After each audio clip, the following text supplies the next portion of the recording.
Alors, l'émission de mercredi, que vous ancrez mercredi, qu'on va voir dimanche, quel sera le programme? Comment vous l'avez conçu? Si j'ai bien compris, tout le monde voulait venir dans l'émission, on ne pouvait pas accueillir tout le monde. Donc, quel sera le programme de cette émission, Michel Drucker? Alors, c'est mon binôme, ma complice Françoise Coquet qui a assuré l'intérim avec tous ces beaux best-of pendant plusieurs mois, qui s'y est collé, bien sûr. Moi, je m'en suis très peu occupé. Je ne sais pas du tout ce que les amis vont faire, parce que ce sont des amis, comme vous l'avez dit, il y a beaucoup d'amis qui voulaient venir, mais l'émission ne fait que 2 fois 45 minutes.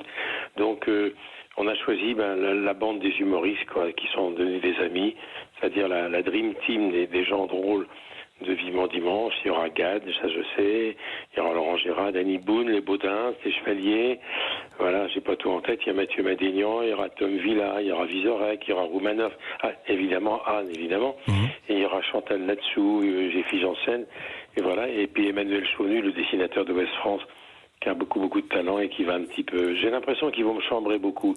Ça va être une émission... Parce que vous ne savez pas ce qu'ils vont faire. Je précise juste que Anne, comme on est sur Europe 1, Anne, c'est Anne Romanoff, mais vous ne savez pas du tout ce qu'ils vont écrire. Ils ont texte libre. Non, pas du tout. Mais je pense qu'ils vont se moquer de moi. Ouais. Et comme je ne veux pas m'épuiser, parce que d'habitude, avant les émissions, j'ai l'habitude d'aller dans les loges et de les voir longuement avant, je ne les verrai pas parce que comme ils sont une vingtaine, j'ai peur de m'épuiser, donc je vais rester dans mon bureau, dans ma loge, jusqu'au dernier moment. Et je salue pas évidemment la présidente Delphine Ernotte qui va passer, me faire la bise, et puis Stéphane Sidmon-Gomez et la gouvernance. Attendez, Michel Drucker, la bise, vous êtes sûr? Vous savez qu'il y a le Covid, attention à la bise. Oui, enfin, ça sera le coude. Ça sera le coude. C'est mercredi, l'enregistrement après-demain. Est-ce que vous savez déjà ce que vous allez dire à l'antenne pour ces retrouvailles avec votre public? Est-ce que vous avez déjà écrit un brouillon? Non, pas du tout. Je ne sais pas ce que je vais dire parce que je sais que je vais tout oublier en arrivant parce que je vais être très ému. Moi, je n'utilise pas le prompteur. Je ne suis pas l'homme de ces prothèses. Quand je travaillais pour les 11 Citrons, on n'avait pas de prompteur.